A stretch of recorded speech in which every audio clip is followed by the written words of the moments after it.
In a primetime news follow-up now, the man held for questioning in relation to the murder of a female farmer in Portland is yet to be charged. Shamala Pullen has the latest.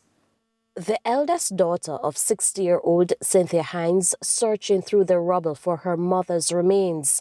Anne-Marie Bryan used her mask to wrap some of what she found after revisiting the crime scene on Wednesday. It's been a week since the gruesome incident, which has taken an emotional toll on the family. Sad, we are mourning, we are bitter. It cannot be that hard-working people, and let me be specific now, hard-working women are cut down in such a tragic way. My mother does not deserve this. Ms. Bryan says the family is now receiving counseling from various groups. Junior Shadow spokesman on agriculture, Reverend Paul Bleak, also visited the family, as Ms. Hines was a well-known farmer in the community. It's an attack on our farmers, an attack on the farmers, and an attack on our economic system, because I think farming goes a long way. And so we're here to give our support. We're here to find out what's going on.